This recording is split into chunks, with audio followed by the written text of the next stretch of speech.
Halo teman-teman, perkenalkan nama saya Sinta Resmi, CPNS Kementerian PUPR Bidang Keuangan tahun 2019. Pada proyek aktualisasi, saya mengangkat isu terkait penatausahaan BUMN dengan judul aktualisasi, penguatan kontrol terhadap penatausahaan barang milik negara melalui penyusunan timeline pada Direktorat Kerjasama dan Pemberdayaan. Saya akan mengenalkan kepada teman-teman mengenai output dari rancangan aktualisasi saya, yaitu timeline penatausahaan BUMN. Jadi, timeline ini merupakan alat untuk mengontrol penatausahaan BUMN di setiap unit kerja, guna menekan dan mengurangi terjadinya permasalahan dalam penatausahaan BUMN seperti barang hilang ataupun barang yang tidak diketahui keberadaannya. Sebagai contoh, Cava tercatat memakai laptop Asus.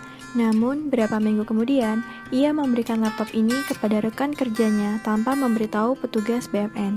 Bagi Cava, tanggung jawab atas laptop sudah berpindah ke rekan kerjanya. Pada saat inilah, timeline penatausahaan BUMN akan bekerja sangat efektif.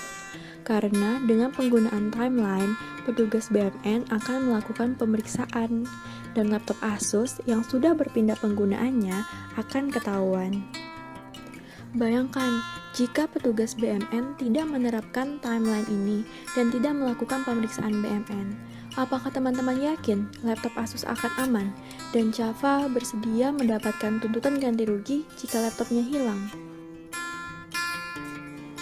Oleh karena itu, yuk kita lihat bagaimana cara penggunaan timeline penatausahaan BUMN ini agar teman-teman dapat ikut menggunakannya.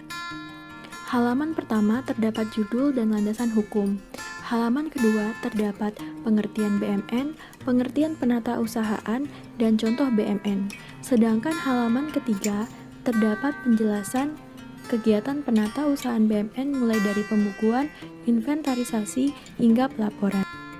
Timeline penatausahaan BUMN bersifat bulanan untuk kategori jumlah BUMN di bawah 1000. Timeline ini saya bagi menjadi 5 jenis kegiatan dengan 4 waktu pelaksanaan serta 3 kelompok BUMN. Dan ini adalah stakeholders.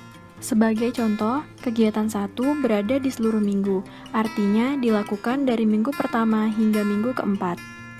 Sedangkan kegiatan 2, 3, dan 4 bergantung dari kelompok BUMN. Untuk kelompok 1 maka dilakukan di minggu pertama, kelompok 2 di minggu kedua, dan kelompok 3 di minggu ketiga. Khusus untuk kegiatan 5 hanya dilakukan di minggu keempat. Petunjuk timeline menjelaskan lebih rinci timeline seperti stakeholders yang terkait, bagaimana pembagian kelompok, hingga penjelasan dari kegiatan pada timeline.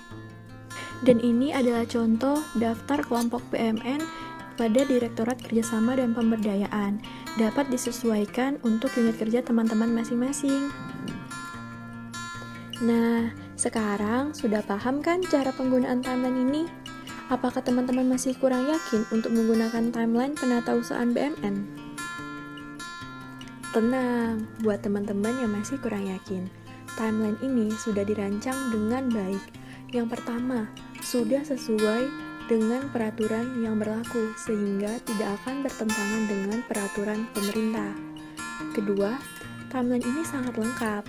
Semua kegiatan penatausahaan BUMN tercover di dalamnya. Ketiga, timeline akan mengontrol semua aktivitas penatausahaan BUMN. Dan keempat, tujuan timeline sangatlah jelas, yaitu untuk penatausahaan BUMN yang tertib dan membantu optimalisasi pengelolaan BUMN.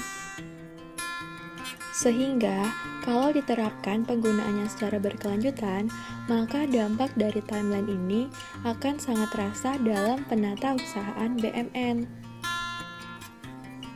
Jadi, ayo teman-teman, gunakan timeline penatausahaan BUMN di unit kerjamu ya. Jangan ragu dan jangan khawatir, oke? Sekian penjelasan dari saya. Terima kasih dan sampai jumpa.